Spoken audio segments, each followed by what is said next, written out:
Kalau di namanya perang kognitif ini ya, namanya perang itu kan pasti ada tujuannya. Siapa di balik itu semuanya ya. Dalam artian begini, ini kan di ruang negara ya. Apa sih tujuannya? Karena gini, kalau orang yang pro tidak pro pemerintah, kalau kita lihat secara formal itu kan yang masuk pemerintah dan yang oposisi. Ada partai politik atau ada masyarakat yang kritis. Lah, kalau sampai ada perang kognitif ini tujuannya ngapain gitu loh? Mau ngapain sih dia? Kita tahu oposisi cuma satu bang, oposisinya. Bukan dengan tujuan tunggal mungkin.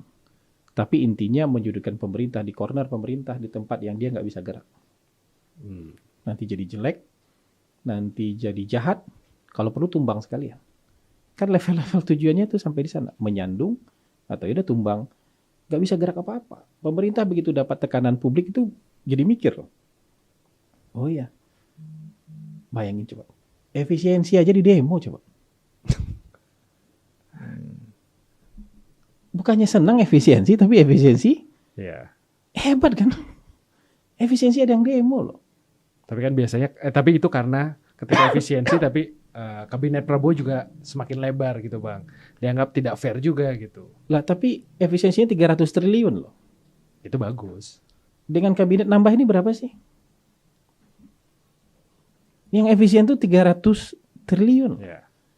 Kasih makan bergizi gratis aja. Itu banyak sekali yang sinis. Dibilang, ini kampanye buat 2029. Tuh ada tuh satu intelektual bilang, makan bergizi gratis menghabiskan dana segini. Ini kampanye yang besar sekali biayanya. Nah, kasih makan anak.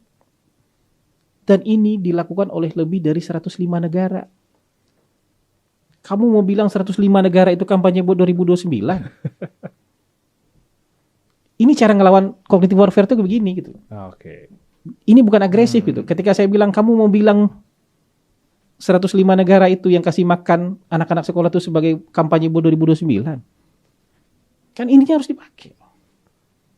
Logika yang benar ini separuh logika disampaikan ke publik, tapi karena disampaikan dengan kemasan yang menarik atau oleh orang yang kira-kira punya otoritatif, orang yang kira-kira punya otoritas, kemudian dianggap benar. Nah, saya mau serang itu. Walaupun risikonya dianggap agresif, nggak layak dia jadi jubir gitu.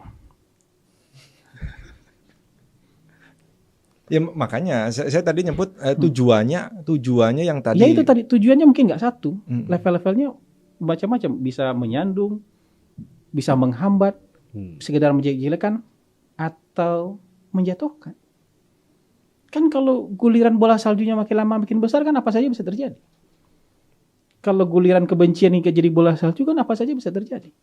Kalau ketidakpercayaan terhadap pemerintah itu bergulir terus-menerus kan apa saja bisa terjadi. Dan disinilah peran pentingnya kepala komunikasi kepresidenan ini. Bukan.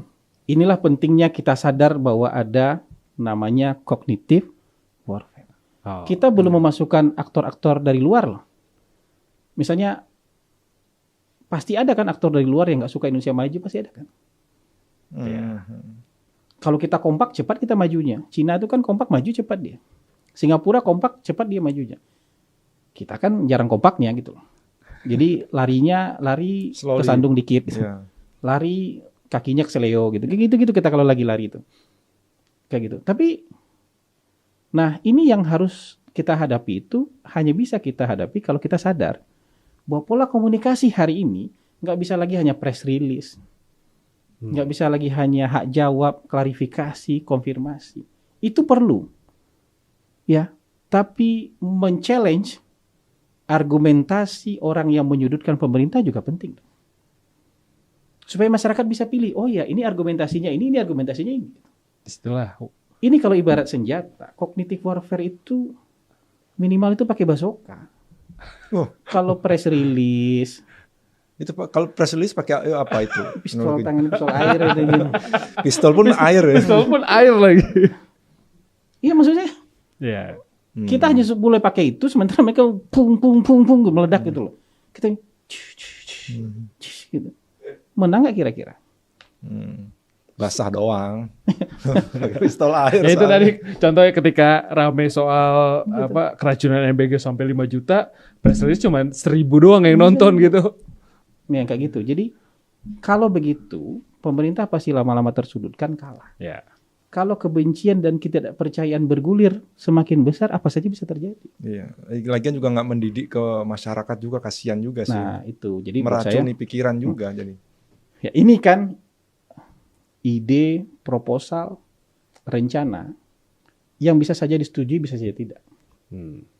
Tapi sebagai sebuah bentuk apa ya? Bukan keprihatinan, tapi kepedulian. Dan bentuk usaha untuk membuat pemerintah bisa menjalankan program-programnya dengan baik. Menurut saya, memang kita harus punya kesadaran ini. Ya. Kesadaran kognitif warfare. Bukan memerangi orang-orang. Karena mereka rakyat Indonesia juga. Tapi memerangi narasinya. Artinya narasi dibalas narasi agar publik juga punya dua pandangan yang bisa dipertimbangkan. Ya kalau bisa 3-4 pandangan biar mereka bisa pilih kan. Oke. Gitu. Orangnya masih bisa ngomong kok.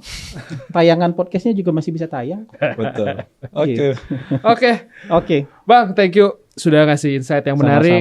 Udah ngasih apa sih ini perang kognitif itu hal yang baru kita juga tahu nih Bang. Semoga Abang juga tetap lancar, sehat-sehat Bang. Amin. Ini Abang lagi jadi sorotan banget soalnya. Tapi kita happy Abang bisa datang ke sini. Kalau jadi sorotan sudah biasa. Iya. Sudah biasa. Gak usah khawatir soal itu. Siap. Bang, terima kasih. Tutup pintu, mati lampu, tidur. Sorotannya hilang. Bang, terima kasih ya Bang. Sama-sama. Salam buat teman-teman di kantor Kepala Komunikasi Kepresidenan. Sehat selalu. Sama-sama. Terima kasih sahabat Merdeka.